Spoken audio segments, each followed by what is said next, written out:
Olá, tudo bem? Seja bem-vinda e bem-vindo a Immersion Code, o canal que te ajuda a crescer profissionalmente através de todos os conteúdos que produzimos aqui sobre arquitetura de software e soluções, System Design, Code Design, Design Patterns, Azure, .NET e muitas outras coisas legais que vão te ensinar como desenvolver software da maneira correta.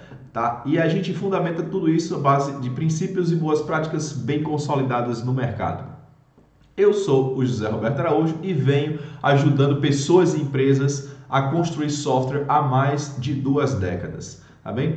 E hoje eu estou aqui para explicar o funcionamento de um algoritmo muito importante e eu diria até imprescindível em cenários de computação distribuída, tá? Ele está presente em muitos recursos computacionais e eu acredito até que você nem sabia, né? Ele é um fator essencial quando se trata de distribuição de carga, tá?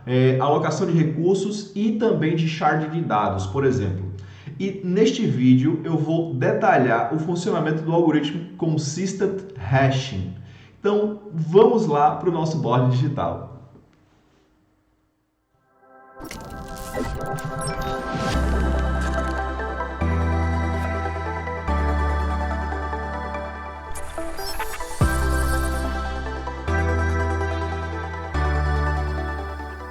Bem, pessoal, nós já estamos aqui, né, no nosso board digital e essa primeira parte desse vídeo aqui, ela vai explicar um pouco de como é que a gente entende, de como é que funciona, na verdade, como é que a gente entende o funcionamento da distribuição, né, das requests, ou seja, da distribuição de carga dentro do ring, dentro desse anel que consiste a essência do algoritmo Consistent Hashing, tá?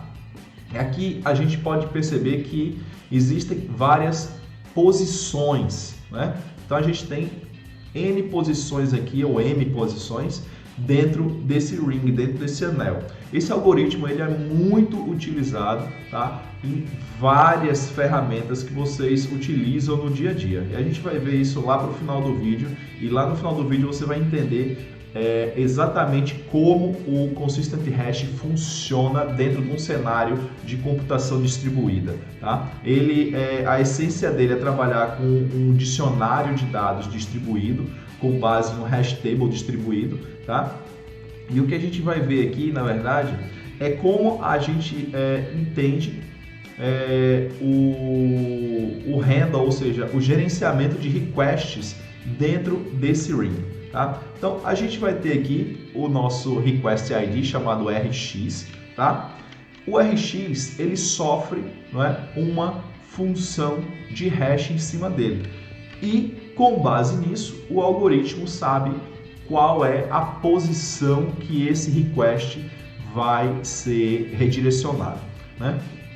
Mas o que isso nos traz de benefício, né? Essa função de hash, o que ela representa para a gente? Bem, essa função de hash é uma função de hash utilizada tanto para fazer hash, né, da posição dos servidores dentro do ring, que a gente vai ver logo a seguir, e fazer hash também da request, né, que esse componente computacional, por exemplo, o load balancer, como a gente já fez um vídeo aqui dentro da série de System Design, eu vou deixar o link aqui em cima para você assistir depois desse vídeo. Então você assiste esse vídeo até o final, tá? E depois você vai lá no card que eu vou deixar aqui em cima para você assistir o vídeo sobre load balancer, e aí você vai entender e vai encaixar exatamente o entendimento daqui de Consistent Hashing com load balancer, que é um dos componentes computacionais que faz uso do Consistent Hashing, tá?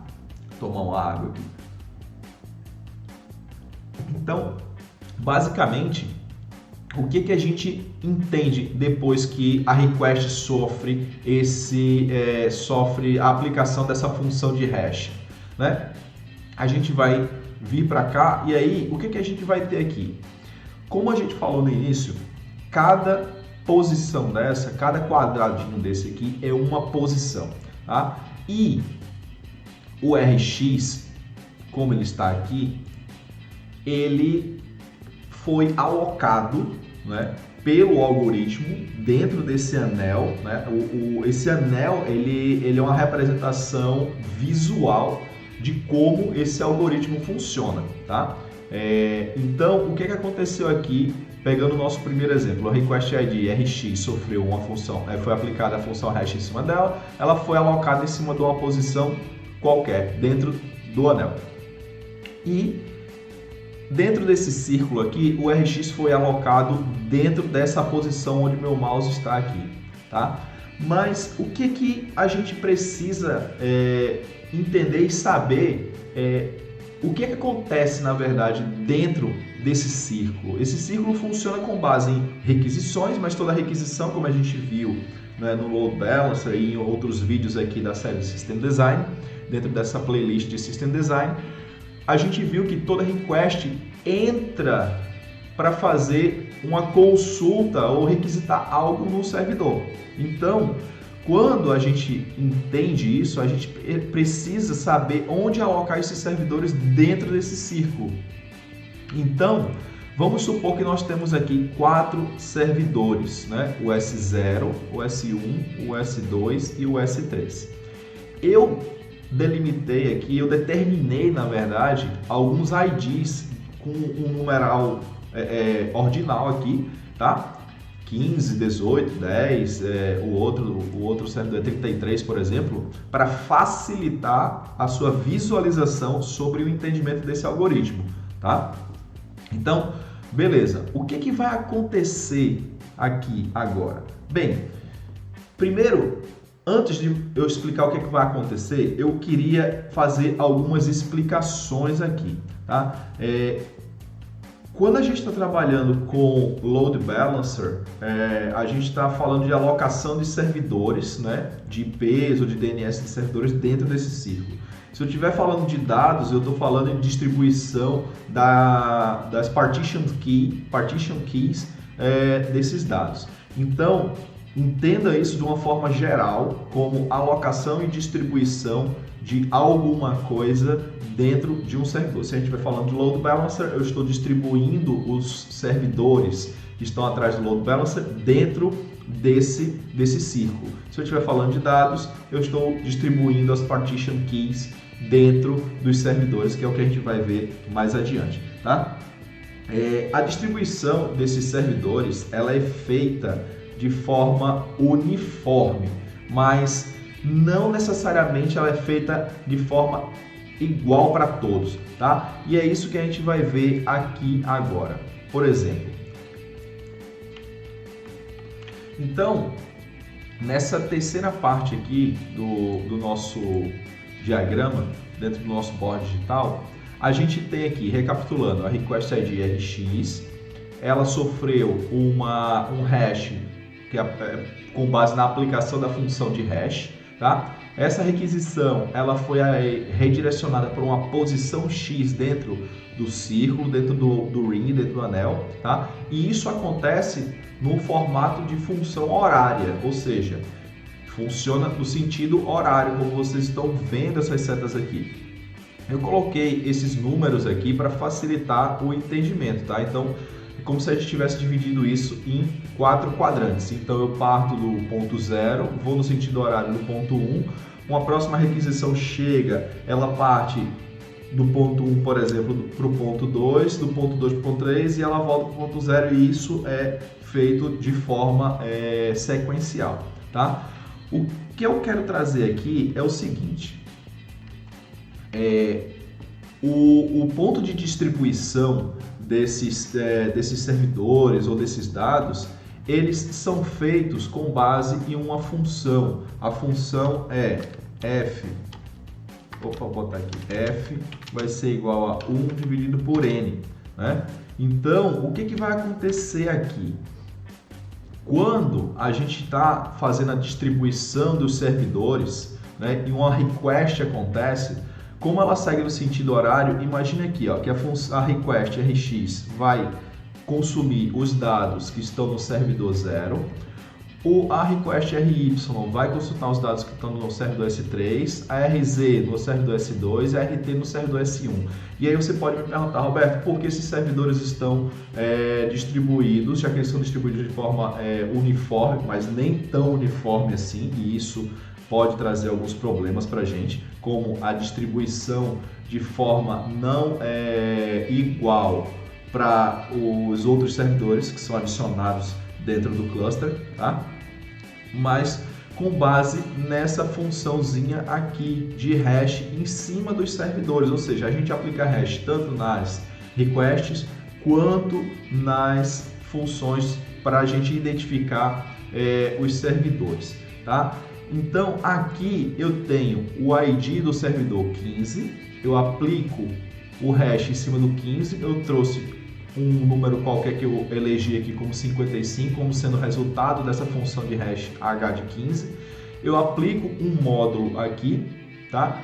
E digo que 45 vai ser a quantidade de posições que eu tenho dentro desse meu ring, dentro desse meu anel, dentro desse meu círculo. Então, quando você entender essa função, quando você visualizar essa função, você vai entender que o hash é aplicado sobre a identificação do servidor. O resultado desse hash é aplicado a função de módulo pela quantidade de posições que esse ring pode te entregar. E aí a gente trouxe o número 10 aqui para o número 36, 31 e 15. Então perceba o seguinte, se o S0 pegou o número 10, eu disse que aqui começou com 0 e a gente chegou aqui e eu disse que o número 10 estava mais ou menos aqui. Aqui o servidor S3 ficou com 15, então a gente está vendo que a distribuição está sendo de forma uniforme nesse caso, mas a ordem dos servidores não está sendo garantida, né? Por quê? Por conta da função de hash, tá? Bem, prosseguindo aqui, o que a gente vai ter aqui nesse momento? Imagina que eu agora adicionei mais um servidor e eu vou chamar ele de S4, tá? O S4 aqui vai ter um ID 22, tá? E se o 18 deu um hash de 60, eu vou colocar aqui um hash de, sei lá, 65. Aplico o módulo de 45, eu vou colocar aqui, vamos supor, sei lá, 22. 22 não, vou botar 23, tá? Então eu tenho o S4 na posição, vou colocar aqui, na posição 23. Então, beleza. Deixa eu ver se eu consigo. Vou colocar ele aqui. O S4 está aqui na posição 23. Vou botar aqui. Dizer que ele está na posição 23. E o que vai acontecer se eu tiver uma outra request? Por exemplo, eu vou pegar essa request aqui e vou adicionar ela mais ou menos aqui. Vou pegar ela aqui, vou adicionar ela aqui. Vou pegar essa aqui e vou adicionar, vou corrigir ela aqui. Olha só que legal que vai acontecer aqui. Essa request eu vou passar um pouco mais para cá. Opa, isso. E esse S4 para cá. O que vai acontecer aqui agora? Eu vou ter uma request RA seguindo para o S4. E percebam que, novamente, a distribuição foi de forma uniforme até certo ponto, mas o servidor S4 está na frente do servidor S3, mas ele está na frente do servidor S0, está entre o servidor S2 e S3. Tá? Isso aí é uma coisa legal, mas não é tão legal assim. Por quê? Porque a distribuição pode não ser tão uniforme, como eu falei aqui, e a quantidade de máquina que é adicionada no cluster precisa que todos os pares de chaves sejam redistribuídos para a nova máquina. Ou seja, imagine que você tem pares de chave aqui nesse servidor, neste daqui não vai ter porque é um servidor novo, mas você tem no S1, 2, 0 e S3. Todos os pares de chaves que estão dentro desses servidores vão ser redistribuídos para o servidor 4, né? E quando uma nova request acontecer, dentro do Ring, esta nova request ela será redirecionada, como a gente colocou aqui, no URA, para o servidor 4. Agora, vamos aqui mostrar o seguinte, o que aconteceria se a gente perdesse um servidor, né? Vamos dizer aqui que a gente perdeu o servidor S0.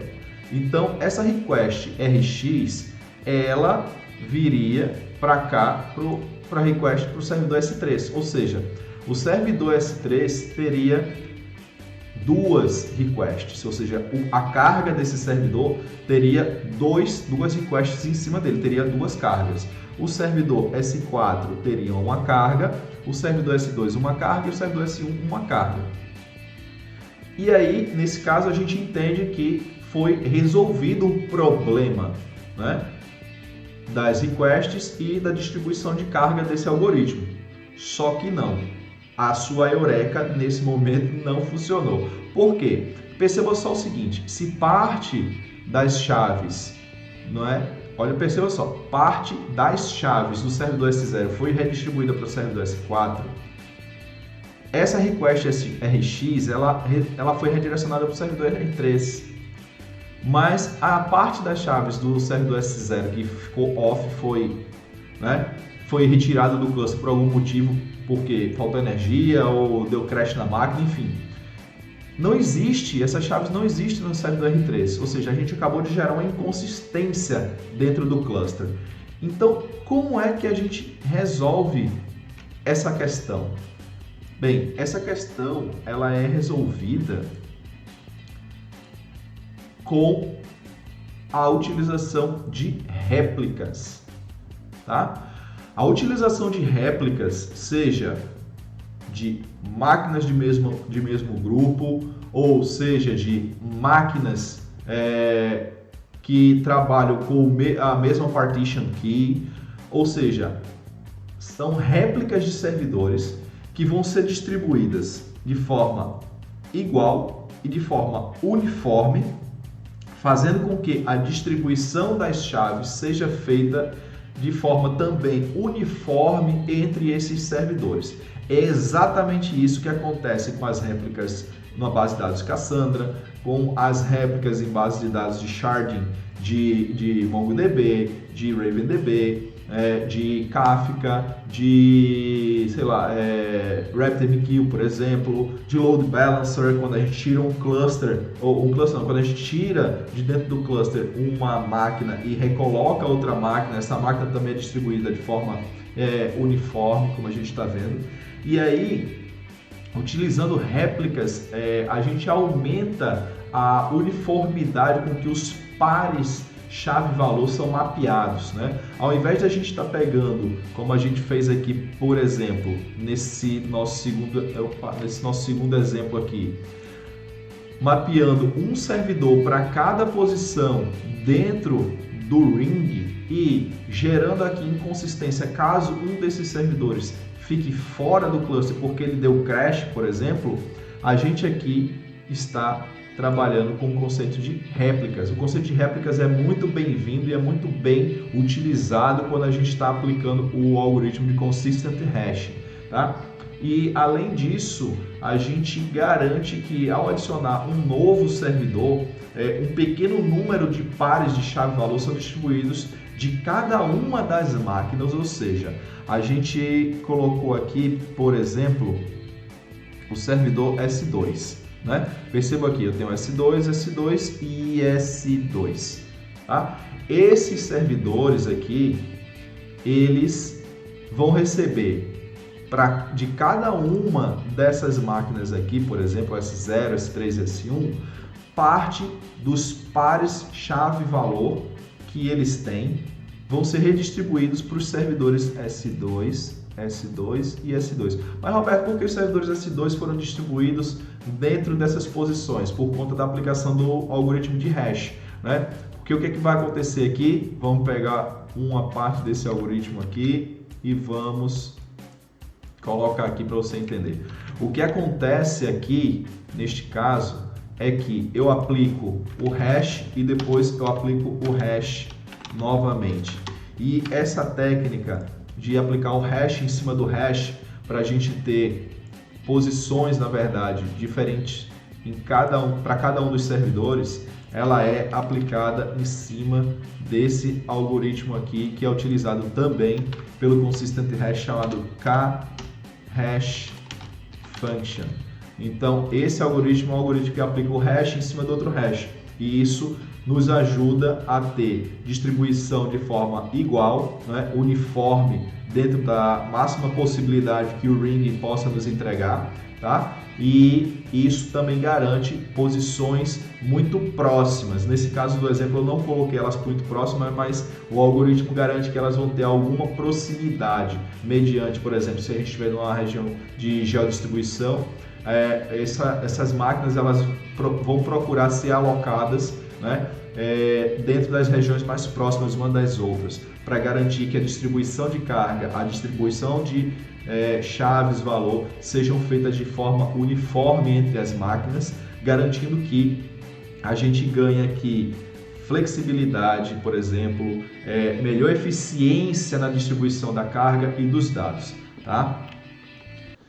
Bem, é isso. Eu espero que você tenha gostado e se divertido aqui e aprendido um pouco como é que funciona em detalhes o algoritmo de Consistent Hash. É um algoritmo que a gente pode utilizar, aí, como a gente falou, em Load Balancer, em Web Caching, em sharding de dados, em banco de dados como Cassandra, por exemplo. E, bem, se você gostou do conteúdo desse vídeo, dá um like nele, ajuda a gente a compartilhar esse vídeo nas suas redes sociais. Se você achou que esse vídeo pode ajudar algum amigo seu, compartilha também esse vídeo nas suas redes sociais. E se você chegou até aqui e ainda não se inscreveu no nosso canal, eu te faço um convite para se inscrever aqui no canal, ativar o sino das notificações e assim você vai receber os nossos conteúdos em primeira mão, tá bem?